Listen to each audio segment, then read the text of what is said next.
Assalamualaikum warahmatullahi wabarakatuh. Perkenalkan, saya Alif Muhammad Aditya dari kelas 4F dengan NPM 2235 Di sini saya dan teman saya akan menjelaskan tentang tugas WebGL, yaitu membuat gambar WebGL yang unik.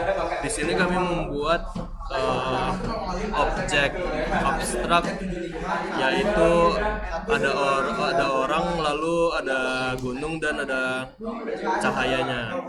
Alasan kami membuat ini karena agar tidak adanya kesamaan antara tugas kami dan tugas teman-teman kami, dan kami juga tidak tahu apakah ada takutnya jika kami menggunakan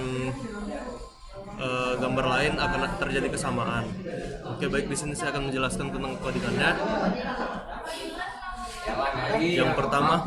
Yang pertama di sini ada template HTML-nya dengan titel tugas GraphCom WebGL Abstract Art.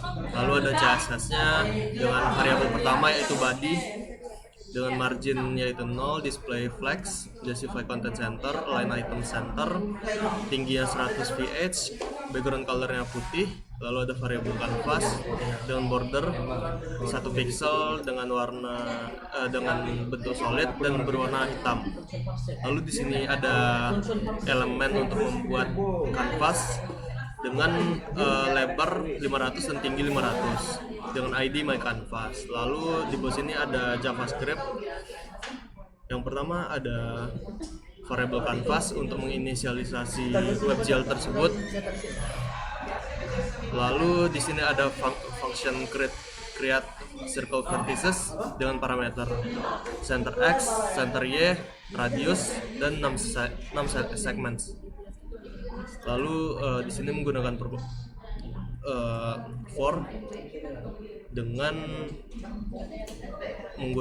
inisialisasi i sama dengan 0, lalu ada kondisinya jika i lebih besar sama dengan i lebih kecil sama dengan 6 segments, maka i decrement, i increment.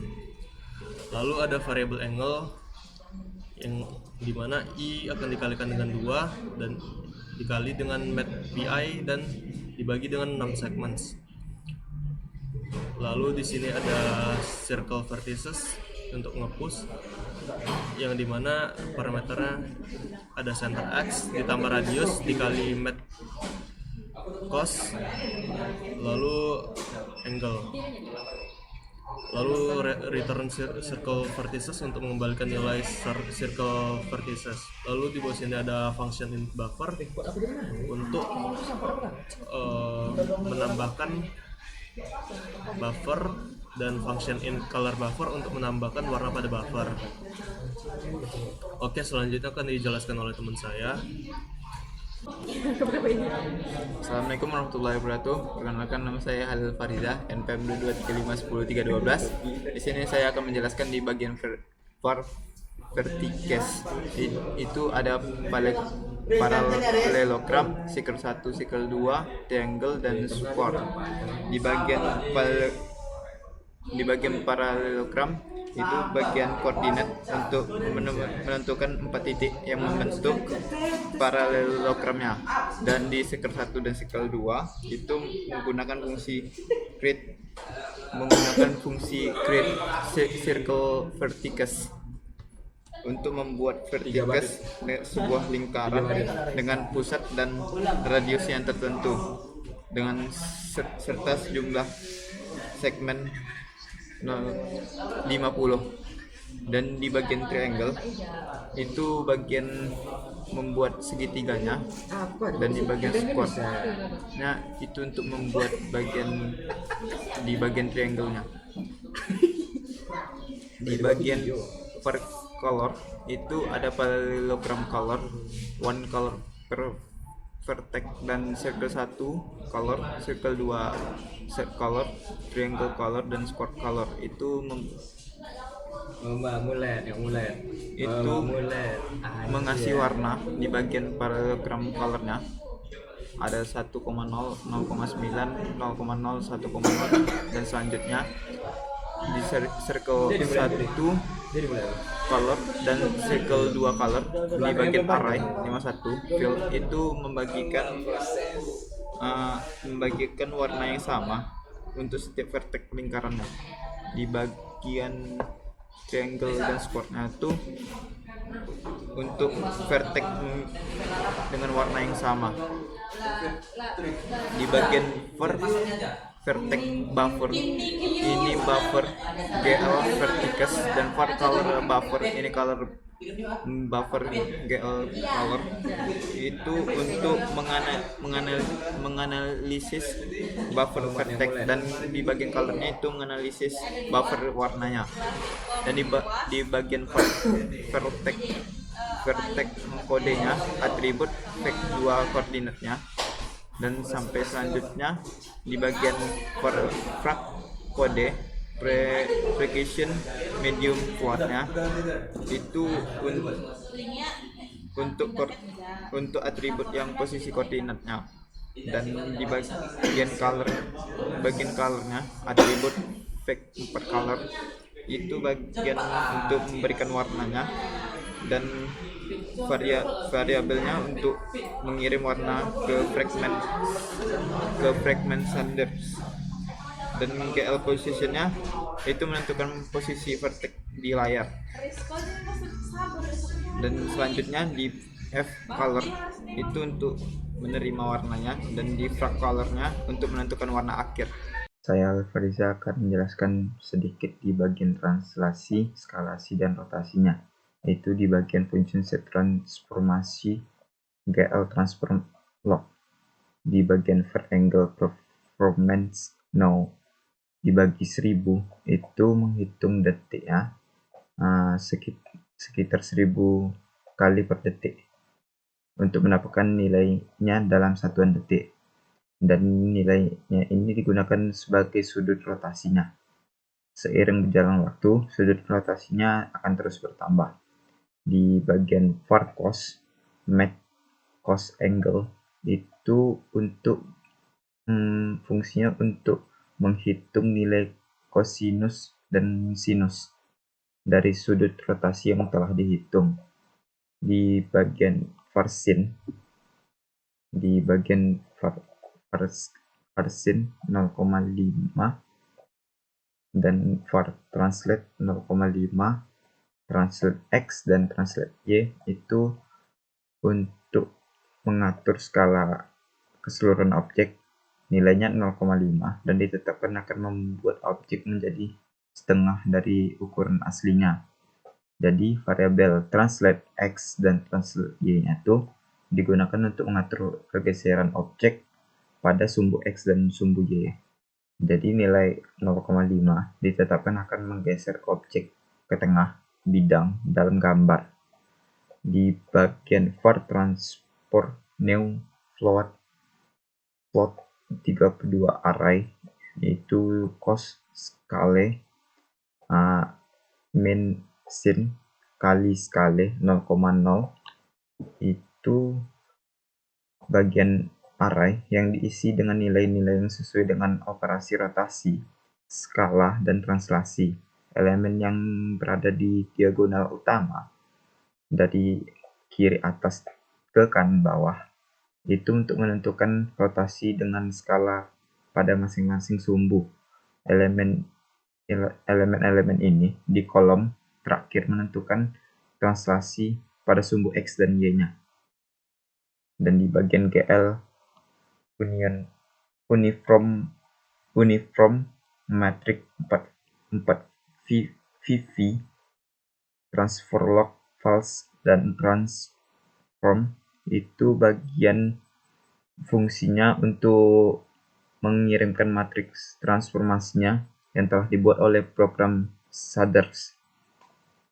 Argumen pertamanya transfer log-nya itu untuk menunjukkan lokasi uniform variabel dalam program shaders-nya yang akan menyimpan matriks transformasinya. Argumen keduanya itu false, itu untuk menunjukkan matriksnya tidak perlu ditranspos terlebih dahulu. Di bagian argumen ketiganya itu transport adalah array for 32 array, itu berisi nilai-nilai matriks transformasinya. Assalamualaikum warahmatullahi wabarakatuh. Perkenalkan, nama saya Said Nabawi dengan NPM 2235104555. Nah, di sini saya akan menjelaskan tentang Vertex shader, ini mana GL Create shader itu adalah untuk membuat shader jenis Vertex, di mana selanjutnya itu adalah shader Fuzzer solver, mana untuk menetapkan kode atau sumber yang simpan ke Vertex shader. Selanjutnya itu adalah GL complete shader, di mana itu adalah komunikasi Vertex shadernya. Selanjutnya itu adalah GL create shader, itu membuat shader jenis fragment. Setelah itu adalah GL attack shader program shader untuk menetapkan kode atau sumber yang tersimpan ke vertexnya. Selanjutnya ada complex shader, dimana itu untuk mengkomplikasikan vertex ke shadernya sendiri. Selanjutnya itu ada untuk program shadernya sendiri, yaitu untuk shader program untuk membuat objek program baru. Selanjutnya itu ada attack shader untuk menghubungkan vertex shader ke program. Nah, selanjutnya adalah vertex shader ini untuk menghubungkan fragment ke shader program. Selanjutnya itu ada link program untuk menghubungkan kedua shader menjadi program shader yang lengkap. User program untuk menetapkan threadingnya untuk saat itu menggunakan program shader yang telah ditentukan.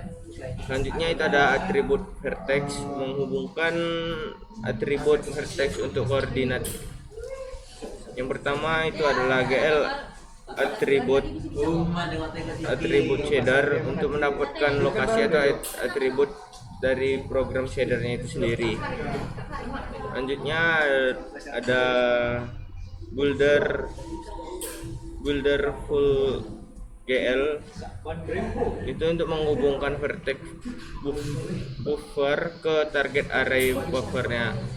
Selanjutnya itu ada GL vertex attribute point, itu untuk mendefinisikan array data. Chord ini untuk chord itu untuk menentukan lokasi atribut. Dua untuk komponen atribut ke vertex. Selanjutnya itu ada GL floatnya untuk tipe data yang setiap komponen.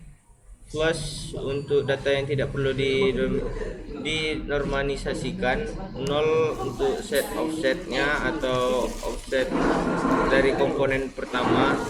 Selanjutnya itu ada GL enable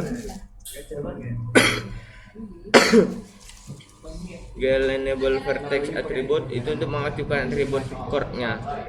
Selanjutnya itu adalah menghubungkan butter untuk menghubungkan atribut vertex untuk warna. Nah, di sini ada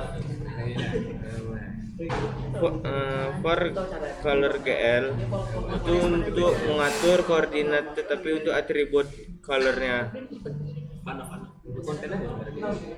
Selanjutnya itu untuk menyiapkan canvas GL color, itu untuk menetapkan warna pemberian dari nilai RGB tertentu. Selanjutnya itu adalah GL enable untuk mengaktifkan pengujian itu dalam memastikan bahwa objek direntasi ke dalam urutan yang benar.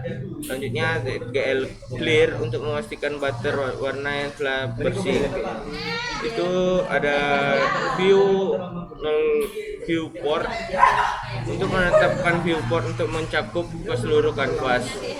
Nah, yang terakhir itu ada untuk membentuk gambar atau bentuk dari WebGL itu sendiri. Itu untuk bentuk jajar genjang itu kami menggunakan GL Trigger Fun dengan indeksnya 780,91. Untuk lingkarannya itu ada GL Trick Fun juga dengan indeks 44 dan 51 dengan 51 dan 95 vertex masing-masing. Sedangkan untuk menggunakan GL segitiga itu indeksnya 2,18 vertex. Selanjutnya itu untuk membuat persegi dengan indeksnya 109,6. Sekian yang dapat kami presentasikan. Mungkin banyak kekurangan dari kami mohon maaf. Kami akhiri, wabillahi taufiq wal hidayah. Wassalamualaikum warahmatullahi wabarakatuh.